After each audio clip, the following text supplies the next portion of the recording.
Nada deleita tanto la mente como una amistad fiel y sincera. Séneca. Uno de los grandes mensajes de la filosofía estoica es que todos poseemos en nuestro interior lo necesario para una buena vida.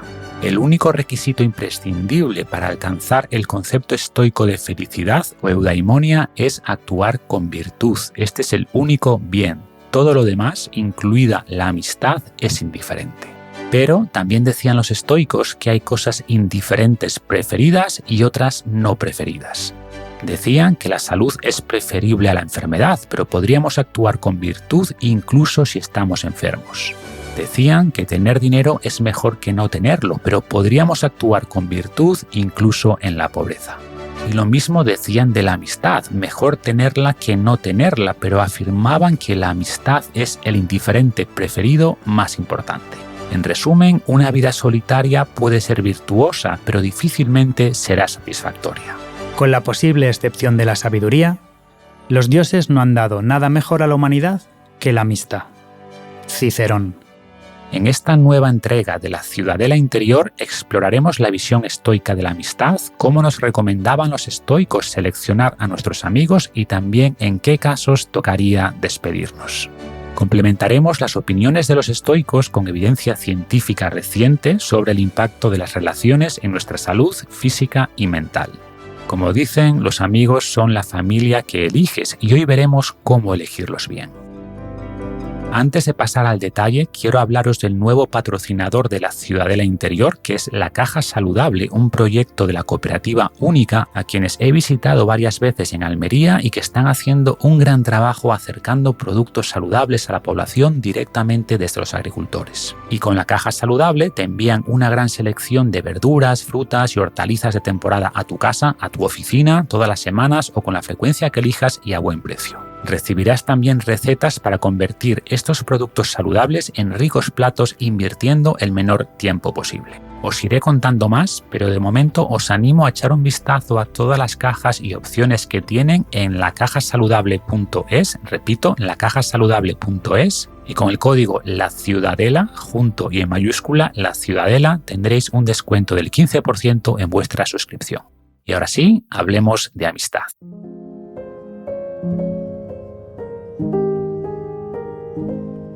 Una de las impresiones equivocadas sobre los estoicos es que eran personas frías y distantes, pero nada más lejos de la realidad. Sentían una profunda responsabilidad social y nos recordaban constantemente la necesidad de ayudar a los demás. Lo que no es bueno para la colmena, no es bueno para la abeja. Marco Aurelio. Al contrario que otras escuelas filosóficas que se ubicaban en zonas tranquilas y retiradas, los estoicos empezaron a difundir sus enseñanzas muy cerca del Ágora de Atenas, en una de las zonas más concurridas y bulliciosas de la ciudad. Los estoicos eran personas de acción, eran mercaderes y generales, gobernadores y comerciantes. Su virtud y competencia hizo que muchos de ellos alcanzasen puestos de responsabilidad y veían la justicia como una obligación. Marco Aurelio repetía que somos seres sociales, que necesitamos cobijo y comida, pero también compañía. Nos necesitamos unos a otros. Mientras fue emperador, Marco Aurelio se esforzó cada día por construir una vida mejor para su pueblo. Mientras emperadores previos habían abusado del poder de su cargo, degenerando en tiranos, Marco Aurelio fue siempre consciente de que su poder le confería una gran responsabilidad e intentó usarlo para ayudar a los demás. ¿He hecho algo en favor de la sociedad? Si es así, he trabajado en mi provecho. Marco Aurelio. Los estoicos decían que la amistad aligera las cargas de la vida y multiplica las alegrías. También decían que la felicidad real es compartida porque no podemos expresar virtud en ausencia de otras personas. La amistad beneficia a todos los que participan en ella. No existe la suerte para el individuo, sino para el conjunto. Nadie que vea todo en términos de utilidad para sí mismo será realmente feliz. Debes vivir para tu vecino como para ti mismo. Séneca. En 1992, un joven llamado Christopher McCandless decidió vivir en soledad en medio de la tundra de Alaska. Abrumado por la civilización, quería experimentar la naturaleza sin filtros y vivir de la tierra durante un tiempo. Sobrevivió varios meses cazando, pescando y recolectando, pero finalmente falleció, probablemente intoxicado por las semillas de una planta. Durante todo ese tiempo mantuvo un diario que fue la base para el libro y la película sobre su vida hacia rutas salvajes. En su diario y anotaciones vemos cómo Christopher no echaba de menos la televisión, la calefacción ni otras comodidades de la civilización. Extrañaba la compañía. Entendió que no hay nada natural en la soledad y dejó la siguiente frase escrita, probablemente unos pocos días antes de su muerte. La felicidad solo es real cuando es compartida. Descubrió por su cuenta lo que Séneca había dicho 2000 años antes. Nada me agradará, no importa cómo de excelente ni beneficioso, si debo limitarlo a mí mismo. Y si me ofrecieran toda la sabiduría del mundo con la condición de que no la compartiera, la rechazaría. Nada es agradable de poseer si no se puede compartir. Séneca. Cicerón es reconocido por escribir un tratado profundo sobre la amistad, cuya influencia se hizo notar en muchas corrientes filosóficas y religiosas, y decía algo similar. Imagina que un dios te lleva a un lugar donde pudieras tener todas las propiedades y bienes materiales que quisieras, pero te privasen de la compañía de otras personas. ¿No sería duro como el hierro soportar esa vida? ¿No perderías la capacidad de disfrutar todos esos bienes? Si buscas en tus recuerdos, seguramente los mejores momentos de tu vida fueron experiencias compartidas. Pero, evidentemente, no todas las amistades son iguales. No hay nada peor para una oveja que hacer amistad con un lobo. Evita las falsas amistades a toda costa. Marco Aurelio. El peor tipo de relación es la falsa amistad. Hay personas que te roban energía y que no aportan nada positivo a tu vida. De hecho, los falsos amigos pueden ser peores que los enemigos. Catón decía que son más útiles nuestros enemigos que nuestros falsos amigos, porque los primeros nos suelen decir la verdad, mientras que los segundos nunca lo harán. Cicerón. Hablamos de personas que ni te caen bien ni de las que puedes obtener ningún beneficio, pero mantienes la relación por presión social, por el qué dirán. No merece la pena. Limita todo lo que puedas estas relaciones. Después estarían las amistades útiles. Hablamos de personas con las que te llevas razonablemente bien y cuya amistad, entre comillas, puede resultarte beneficiosa en términos materiales. Estas relaciones pueden ayudarte en tu carrera profesional o académica, a abrir alguna puerta u ofrecerte orientación en algún ámbito. Los estoicos reconocían que estas amistades eran prácticas y no las rechazaban, pero advertían de que debemos tratarlas con cuidado. Alguien que es elegido porque es útil será descartado cuando deje de serlo. El que es tu amigo porque le conviene dejará de serlo cuando ya no le convenga. Séneca. Estas amistades florecen cuando las cosas te van bien, pero se suelen marchitar cuando de repente te van mal. En la prosperidad es fácil encontrar amigos, pero es mucho más difícil en la adversidad. Epicteto. Necesitamos personas en las que confiar en los momentos difíciles y este tipo de amistades rara vez nos dará ese apoyo. La adversidad prueba a los amigos y detecta a los enemigos. Epicteto. Insisto, es bueno tener este tipo de amistades útiles, pero los estoicos nos recomendaban sobre todo tener amigos inútiles. La paradoja del amor y de la amistad es que las relaciones más satisfactorias son con personas de las que no buscamos extraer ninguna utilidad material. La recompensa de estas amistades está en la propia amistad, no en su utilidad. La amistad debería surgir de nuestra naturaleza, no de nuestra necesidad. De la atracción de las almas, no de la evaluación de su utilidad.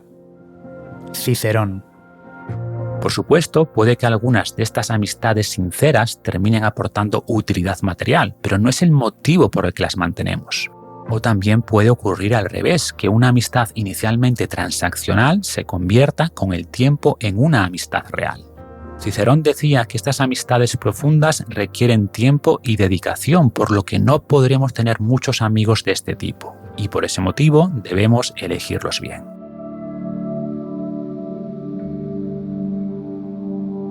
Uno de los primeros criterios que destacaban los estoicos para elegir a nuestros amigos es la confianza, la certeza de que estarán ahí cuando les necesites, igual que nosotros estaremos para ellos. Si consideras amigo a una persona de la que no te fías como de ti mismo, es porque no entiendes el concepto real de amistad. Antes de considerar a alguien amigo, juzga su carácter. Reflexiona largo y tendido sobre si debes realmente considerarlo un amigo. Si la respuesta es que sí, dale la bienvenida en cuerpo y alma. Séneca. En la práctica, por mucho que reflexionemos, nunca podremos anticipar si alguien es realmente de fiar, pero es mejor confiar en nuestros amigos a riesgo de que alguno nos decepcione en el futuro que nunca confiar por miedo a que esto ocurra. No hay nada mejor que tener a alguien a quien puedes contar cualquier cosa como si fuera a ti mismo. Cicerón.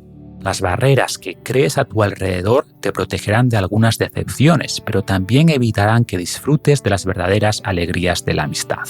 Además, las personas suelen responder igual que las tratas. Si muestras desconfianza, actuarán con desconfianza y al revés. Trata a un amigo como si fuera leal y lo harás leal. Séneca. El siguiente criterio que proponían los estoicos para elegir a nuestros amigos era que sean personas virtuosas. No tienen que ser perfectas, por supuesto, nadie lo es, pero sí deben tener unos estándares básicos de conducta. Y, por supuesto, debemos aplicarnos el cuento. Para merecer la amistad de este tipo de personas, debemos ser ese tipo de persona. Dado que el reconocimiento de la virtud es el origen de la amistad, no esperes tener buenos amigos si has abandonado la virtud. Cicerón. Por lo mismo, decían también los estoicos que debemos arriesgar todo por un buen amigo, menos nuestro honor. Si un amigo nos pide hacer algo deshonesto para ayudarle, no es realmente un buen amigo. Y parte de esta virtud reside también en la honestidad. Un falso amigo te dirá lo que cree que quieres escuchar. Un buen amigo te dirá la verdad. Otra cualidad que priorizaban los estoicos a la hora de seleccionar sus amistades era que les inspirasen a ser mejores. Asóciate con aquellos que te harán mejor. Da la bienvenida a esos que tú puedes mejorar. El proceso es mutuo, pues la gente aprende mientras enseña. Séneca. Esto es lo que escribo, por ejemplo, en mi libro Invicto. De manera inconsciente nos convertimos en lo que nos rodea, para lo bueno y para lo malo. Cuanta más claridad tengamos sobre nuestros valores, más inmunes seremos a influencias externas, pero nuestro entorno siempre nos afecta. Los estoicos consideraban la amistad como uno de los indiferentes preferidos más importantes, pero eran selectivos en sus amistades. Sabían que algunas personas facilitan nuestro proceso de mejora, mientras que otras lo dificultan. Aunque no usaban su entorno como excusa y afirmaban que podemos mejorar en cualquier lugar y con cualquier compañía, recomendaban rodearse de aquellos que comparten objetivos similares. Todo cambio es más fácil en compañía que en solitario. La disciplina es una batalla individual, pero está muy influenciada por nuestro grupo social. Los hábitos se extienden como si fueran gérmenes, saltando de una persona a la siguiente. Si las personas de tu grupo engordan, tus probabilidades de subir de peso también se elevan. Por desgracia, vivimos en una sociedad donde los malos hábitos son socialmente aceptados. Nadie te mira raro por desayunar croissants, ser sedentario y beber alcohol a diario. Por suerte, no se contagian solo los malos hábitos, también los buenos. La forma más efectiva de mejorar tus hábitos es rodeándote de un grupo cuyos comportamientos esperados sean tus comportamientos deseados. No se trata de distanciarse de los demás, pero es importante determinar cuáles son tus objetivos y pasar más tiempo con las personas que te ayudarán a lograrlos. Si tienes un grupo que queda a entrenar con frecuencia o sube a la montaña el fin de semana, adoptarás esos hábitos con más facilidad. Por el contrario, si el concepto de ocio de tus amistades es quedar a beber después del trabajo y emborracharse los sábados, te costará mucho más avanzar en tu camino. Aquello que entra en contacto con lo sucio se termina ensuciando. Epicteto. Dicho esto, los estoicos nos decían también que debemos ser pacientes y tolerantes con aquellos que no comparten nuestro proceso de cambio, evitando que sus acciones nos hagan perder nuestro afecto por ellos. A medida que progresas en tu camino, la gente intentará bloquear tu avance. No podrán impedir que hagas lo correcto, así que no permitas que te hagan perder tu afecto hacia ellos. Mantente vigilante en ambos frentes, siempre haciendo lo correcto, pero manteniendo amabilidad hacia los que obstruyen tu camino o te crean dificultad. Enfadarse es una debilidad, al igual que abandonar el camino o darse por vencido. Marco Aurelio. En resumen, no debes abandonar tu camino porque no les guste a ciertas personas, pero tampoco debes abandonar a esas personas porque no les guste tu camino. No te enfades ni pelees con ellas. Al fin y al cabo, muchos están donde tú estabas hace poco tiempo. Simplemente intenta pasar más tiempo con aquellos que comparten tus nuevos ideales.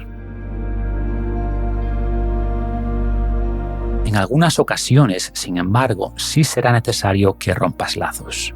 Asegúrate de no estar tan unido a ciertos amigos que te arrastren hacia abajo con ellos. Si lo permites, será tu perdición. Debes elegir entre ser apreciado por tus amigos pero permanecer igual, o mejorar como persona pero renunciar a ese aprecio. Epicteto. Muchos mantienen amistades que les arrastran por miedo a quedarse solos. Es un miedo entendible porque, como hemos visto, la amistad es muy importante, pero debes aprender también a pasar tiempo en soledad. De esta manera no dependerás de falsas amistades y tendrás más tiempo para reflexionar sobre lo que buscas realmente en los demás. Como vimos, los estoicos tenían un fuerte compromiso social, pero a la vez marcaban cierta distancia con las masas. Nos advertían que tendemos a perder nuestra propia identidad en el medio de la multitud, adoptando por imitación comportamientos que no nos favorecen. No rechazaban las masas, pero tampoco se dejaban arrastrar por ellas. Séneca proponía alternar soledad y compañía. Debes alternar solitud y multitud. La primera genera el deseo de compañía de otros. La segunda nos hace ansiar nuestra única compañía. Una será el remedio de la otra. Séneca. El trabajo en solitario en la oscuridad te ayudará a convertirte en una mejor versión de ti mismo. Te ayudará también a potenciar la relación más importante de tu vida, que es la que tienes contigo mismo. ¿Me preguntas qué progreso he logrado? He empezado a ser mi propio amigo. Y el que es amigo de sí mismo, es amigo de toda la humanidad. Séneca. Debes ser un buen amigo de ti mismo antes de poder ser un buen amigo para los demás, y para ello necesitas ciertos periodos de soledad. Entenderte mejor te ayudará además a conectar con las personas adecuadas. Como dicen, atraes lo que eres. Trabajar en ti mismo mejorará también la calidad de tus relaciones con los demás. En el siguiente segmento quiero hablar brevemente sobre el efecto que la amistad y las relaciones sociales en general tienen en nuestra salud, y para ello empezaré describiendo el llamado efecto Rosetto, extraído de mi libro Salud Salvaje. En los años 50, mientras la enfermedad coronaria se elevaba de manera alarmante en Estados Unidos, un pequeño pueblo de Pensilvania parecía inmune a este mal moderno. Su nombre era Rosetto y sus tasas de infarto eran menos de la mitad que en el resto del país. Los cardiólogos no encontraban explicación porque los habitantes de Rosetto no seguían ninguna de sus recomendaciones. Fumaban más que el resto de la población americana y bebían más vino. Su dieta no era especialmente buena y tampoco eran muy activos. Y sin embargo, algo parecía protegerles de la epidemia que azotaba el país, además de conferir otros beneficios. Tenían menos suicidios, robos y casos de alcoholismo. Al profundizar más, descubrieron que la clave estaba en la comunidad. Los habitantes de Rosetto eran principalmente inmigrantes italianos, acostumbrados a ayudarse unos a otros ante el rechazo de pueblos vecinos. Varias generaciones vivían habitualmente bajo el mismo techo y tenían grandes cocinas comunales donde se preparaban frecuentes festines para todo el pueblo. Pasaban tiempo en casa de sus vecinos o simplemente charlando en bancos y plazas. Se juntaban el domingo en la iglesia y había un profundo respeto hacia las personas mayores. Pero en poco tiempo todo cambió. Las nuevas generaciones dejaban Rosetto para estudiar en universidades modernas y regresaban con nuevas ideas. Abandonaban las casas multigeneracionales para comprar viviendas unifamiliares con rejas y piscina. Ya no tenían tiempo para visitar a los vecinos o charlar tranquilamente en las calles. La iglesia de los domingos se reemplazó por el cine o la televisión y los mayores pasaron a ser un estorbo. Al desmantelar los lazos sociales que los habían protegido de las presiones del mundo moderno, las tasas de enfermedad coronaria se duplicaron, igualando a finales de los años 70 las del resto del país. Historias como la de Rosetto demuestran las limitaciones de la visión médica convencional. No podemos analizar el impacto de las acciones y decisiones individuales de manera aislada, separadas de la comunidad. La salud del grupo condiciona la salud de cada uno de sus individuos. Múltiples estudios demuestran la importancia de nuestras conexiones sociales, pero el Study of Adult Development o Estudio del Desarrollo Adulto de Harvard merece una mención especial. Empezó a recopilar información sobre cientos de jóvenes en 1938, siguiéndoles a lo largo de sus vidas. Con el tiempo fue sumando nuevos individuos y nuevas métricas. Recopilaban no solo marcadores biológicos y genéticos, sino también psicológicos y cognitivos. A medida que el estudio avanzaba y los primeros participantes envejecían, se hacía evidente un hecho sorprendente. Las personas que estaban más satisfechas con sus relaciones personales a los 50 años eran las que llegaban con una mejor salud a los 80. Las relaciones personales eran más importantes que el nivel de colesterol, los genes, la clase social o la inteligencia. Mantener buenos lazos sociales no es solo importante para la salud, es con diferencia el factor que más contribuye a la felicidad. Christopher McCandless tenía razón.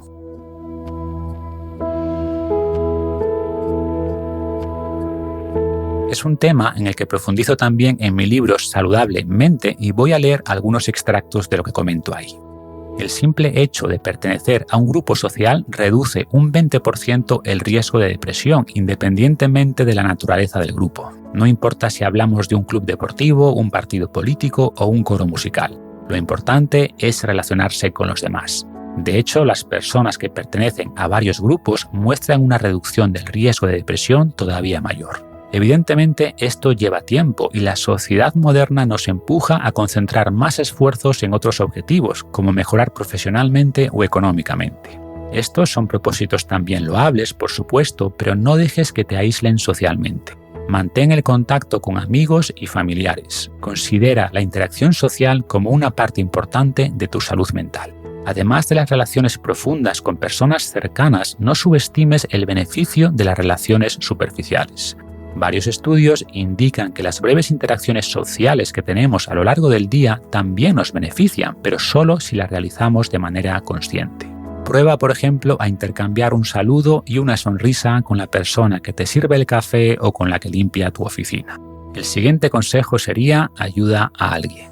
Ya los antiguos griegos distinguían dos formas de placer, el hedonista, muy cercano a los sentidos, y el eudaimónico, más ligado al crecimiento personal y a la contribución social. No rechazaban el placer físico, que obtenemos a través de comportamientos que nos ayudaron a sobrevivir y a procrear, como la comida y el sexo, pero daban más importancia al placer eudaimónico, ligado con la virtud y muy en especial con ayudar a los demás. El patrón de actividad neuronal ligado al placer hedónico se concentra en áreas más relacionadas con la impulsividad, mientras que el placer eudaimónico activa en mayor medida zonas ligadas con tu función ejecutiva. Además, la mayor activación en esta zona se asocia con menor prevalencia de depresión. Ancestralmente, el resultado de nuestro trabajo tenía un objetivo claro y contribuía de manera directa al grupo.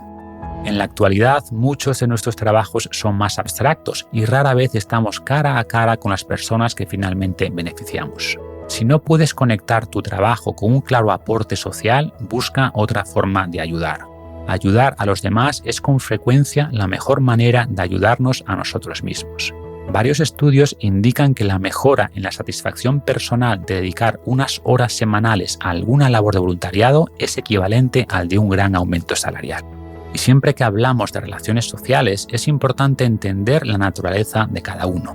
Como cualquier rasgo de personalidad, nuestro deseo de relacionarnos con los demás se distribuye a lo largo de una distribución normal, la famosa campana de Gauss. Personas en lados opuestos del espectro tendrán experiencias muy distintas del mismo evento social. Para alguien muy extrovertido, una fiesta con los compañeros de la oficina será una experiencia gratificante y divertida. Por el contrario, su compañero introvertido pasará la velada esperando que el evento termine para refugiarse en su casa. Tu posición en el espectro depende en parte de tus genes, en parte del ambiente o tus experiencias pasadas y en parte de procesos aleatorios que ocurren durante el desarrollo del cerebro. Varios estudios encuentran diferencias específicas en los cerebros de personas muy extrovertidas respecto a las muy introvertidas. Las extrovertidas son, por ejemplo, más sensibles a los estímulos sociales, respondiendo con más liberación de dopamina. Experimentan, por tanto, más placer al interactuar con los demás y la ausencia de ese contacto resulta más dolorosa. Las personas extrovertidas reportan en general más felicidad y suelen desarrollar menos enfermedad mental. Un metaanálisis publicado en 2018 encuentra más riesgo de Alzheimer en personas introvertidas, quizá por una menor activación de las zonas cerebrales involucradas en la socialización. Los introvertidos, por el contrario, suelen tener una corteza prefrontal más gruesa, asociada con mayor planificación y menor impulsividad. Suelen destacar además en el plano académico respecto a sus compañeros extrovertidos. En resumen, no es mejor estar en un lado del espectro que en el otro, y la selección natural favoreció la supervivencia de los grupos con una representación más o menos igualitaria. Grupos con habilidades y preferencias diversas tenían más probabilidades de supervivencia que grupos con personalidades muy homogéneas. Tribus con miembros muy aventureros asumirían demasiados riesgos, haciendo peligrar la propia supervivencia del grupo. Por el contrario, si todos fueran demasiado precavidos, no se alejarían del campamento y no descubrirían nada nuevo. A nivel individual, debes aceptar tu personalidad, aprovechando su lado positivo, pero intentando compensar los aspectos menos favorables. Un estudio demostró que si las personas introvertidas hacen un esfuerzo por vencer su resistencia natural a socializar, mejoran su sentimiento de bienestar. Deben, sin embargo, adaptar la estrategia de socialización a su preferencia personal. Por ejemplo, si eres introvertido, puedes organizar eventos con un grupo pequeño de amigos para explorar temas que te interesen, como por ejemplo el estoicismo, en vez de asistir a grandes fiestas. Si eres extrovertido, aprovecha los beneficios naturales de tu personalidad, pero evita desarrollar dependencia emocional. Algunas personas necesitan una estimulación social constante, siendo incapaces de sentirse bien con ellas mismas. Además de potenciar tus conexiones con el resto, bloquea algún espacio de tiempo para explorar tu mundo interno. Y por último, tribu sí, tribalismo no. Durante la mayor parte de nuestro pasado vivimos rodeados de nuestra tribu, formada por un pequeño grupo de individuos. La evolución humana no es simplemente la historia de unos individuos compitiendo con otros dentro de un grupo, sino también la de unos grupos compitiendo con otros, muchas veces de manera violenta. Originalmente los grupos eran pequeños, ya que estaban limitados por el tamaño del cerebro. Solo colaborábamos con los individuos que conocíamos de manera directa. En algún momento, sin embargo, los humanos desarrollamos una capacidad única para saltarnos esta limitación física. Aprendimos a inventar historias. Como explica Yuval Noah Harari en su libro Sapiens, inventamos dioses y mitos sobre nuestros ancestros, dando lugar a religiones y a naciones. Estas creencias compartidas hicieron que pasáramos de colaborar exclusivamente con nuestro grupo cercano a hacerlo con millones de extraños. Si alguien cree en mi mismo Dios o en mi misma nación, es como yo.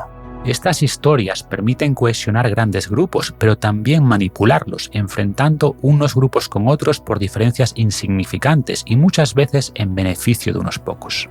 Casi todas las sociedades desarrollaron historias que ensalzaban sus héroes y dioses a la vez que despreciaban los de los demás. El pensamiento tribal tiende a dividir, nosotros contra ellos. Volviendo al momento presente, la sociedad está dividida en múltiples grupos, desde partidos políticos a equipos de fútbol pasando por etnias e identidades sexuales. Esta diversidad no es mala, siempre que recordemos que nos unen muchas más cosas de las que nos separan. Luchar por los derechos de un grupo es una causa noble si se hace apelando a una humanidad compartida. Por desgracia, algunos movimientos sociales hacen justamente lo contrario, enfatizando constantemente las diferencias con el resto. Activan entre sus seguidores el poderoso pensamiento tribal, pasando de reclamar justicia a buscar venganza. Aumentan el número de palabras y comportamientos que consideran agresiones u ofensas, convirtiendo todo en una lucha entre opresores y oprimidos. Esta es una receta perfecta para dañar la convivencia y crear una reacción opuesta. Si queremos mejorar la calidad de vida y la salud mental de la sociedad, debemos hacer todo lo posible por reducir el pensamiento tribal y elevar nuestro sentido de pertenencia a la humanidad. Y para terminar, quiero mencionar brevemente la parte más triste de la amistad, que es su final. La muerte de un buen amigo es uno de los eventos más tristes de nuestra vida, y los estoicos eran expertos en ofrecer herramientas para mitigar el dolor de la pérdida. Precisamente en el episodio 1 de la Ciudadela Interior, el primer episodio que empezó como un experimento, hablo de cómo los estoicos recomendaban combatir la tristeza y la pérdida. Por ejemplo, esto es lo que le decía Séneca a una persona entristecida por haber perdido a un amigo cercano. Entonces, ¿no te ha servido para nada tener ese amigo que has perdido? ¿Todos estos años de momentos compartidos no han logrado nada? ¿Entierras tu amistad junto a tu amigo? Créeme, una parte de las personas que hemos amado sigue con nosotros. Su pasado nos pertenece y no hay nada más seguro y cierto que lo que ya ha sido. Los estoicos nos animaban a recordar con frecuencia que todas las personas que apreciamos son mortales y que algún día morirán. El famoso memento mori no pretende causar ansiedad, sino aprecio por cada momento compartido. Y ahora sí, querido amigo, me despido.